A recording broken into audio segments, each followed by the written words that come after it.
ನಮಸ್ಕಾರ. ಹೋಮಿ ಹೋಮ್ಗೆ ಸ್ವಾಗತ. ನಮ್ಮ ಭಾರತೀಯ ಪರಂಪರೆಯಲ್ಲಿ ನಮ್ಮ ಹಬ್ಬ ಹರಿದಿನಗಳಲ್ಲಿ ರವೆ ಉಂಡೆಗೆ ಪ್ರಧಾನ ಸ್ಥಾನ.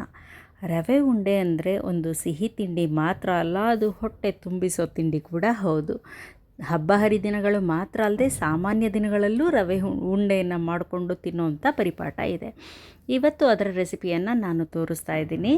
ಮೊದಲಿಗೆ ಒಂದು ಬಟ್ಟಲು ಸಕ್ಕರೆಯನ್ನು ಹೀಗೆ ಪುಡಿ ಮಾಡಿ ಇಟ್ಕೊಳ್ತಾ ಇದ್ದೀನಿ. ಅದೇ ಮಿಕ್ಸಿ ಜಾರಿಗೆ ನಾನು ಒಂದು ಬಟ್ಟಲು ಕೊಬ್ಬರಿಯನ್ನು ಹಾಕ್ಕೊಳ್ತಾ ಇದ್ದೀನಿ.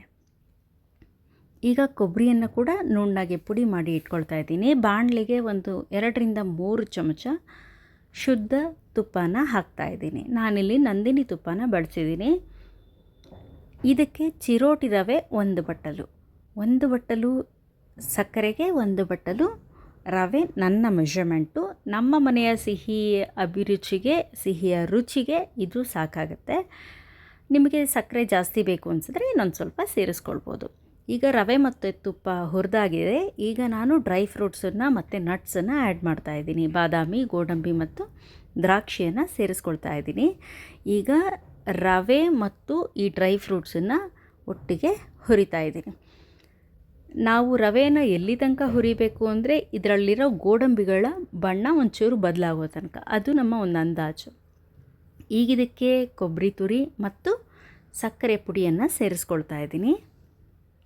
ಈಗ ಇದನ್ನು ಎಲ್ಲನೂ ಹೊಂದಿಸಿ ಚೆನ್ನಾಗಿ ಬೆರೆಸ್ತಾ ಇದ್ದೀನಿ. ಏಲಕ್ಕಿಯನ್ನು ಪುಡಿ ಮಾಡಿ ಇಟ್ಕೊಂಡಿದ್ದೆ, ಅದನ್ನು ಕೂಡ ಸೇರಿಸಿದ್ದೀನಿ.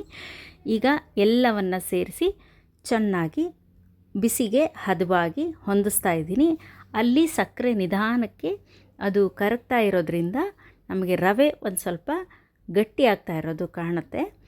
ಈಗ ಅದನ್ನು ಪಕ್ಕದಲ್ಲಿ ಇಟ್ಕೊಂಡು ಒಂದು ಬಟ್ಟಲಿಗೆ ಸ್ವಲ್ಪ ಈ ಮಿಕ್ಸರ್ನ ಹಾಕ್ಕೊಂಡು ಇದಕ್ಕೆ ಒಂದು ಸ್ವಲ್ಪ ಬಿಸಿ ನೀರನ್ನು ಹಾಕ್ಕೊಳ್ಬೇಕು. ಬಿಸಿನೀರು ಹಾಕಿದ ತಕ್ಷಣ, ನೀರು ಬಿದ್ದ ತಕ್ಷಣ ಸಕ್ಕರೆ ಹೆಚ್ಚು ಕರಗಿ ದ್ರವರೂಪ ಜಾಸ್ತಿ ಆಗಿಬಿಡುತ್ತೆ.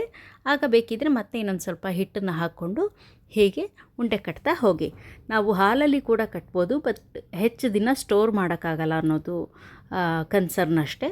ಬಿಸಿ ನೀರಿನಲ್ಲಿ ಕಲಿಸ್ಕೊಂಡ್ರೆ ರುಚಿಯಾಗೂ ಇರುತ್ತೆ, ಹಾಗೆ ಅದರ 1 ವಾರಗಳ ಕಾಲ ಸ್ಟೋರ್ ಮಾಡೋದಕ್ಕೆ ಸಮಸ್ಯೆ ಏನಿಲ್ಲ.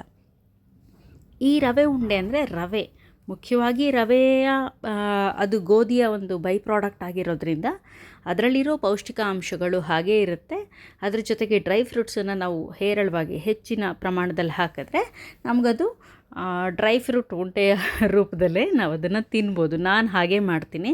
ಮಕ್ಕಳು ಡ್ರೈ ಫ್ರೂಟನ್ನು ಪೂರ್ತಿ ಹಾಗೆ ತಿನ್ನೋಲ್ಲ, ಅದನ್ನು ಸಪ್ರೇಟ್ ರೆಸಿಪಿ ಮಾಡೋದಕ್ಕೂ ಕಷ್ಟ. ರವೆ ಉಂಡೆಗೆ ಜಾಸ್ತಿ ಹಾಕ್ತೀನಿ. ತುಪ್ಪ ಎಲ್ಲ ಇರೋದ್ರಿಂದ ರುಚಿ ಕೂಡ ಹೆಚ್ಚು. Thanks for watching.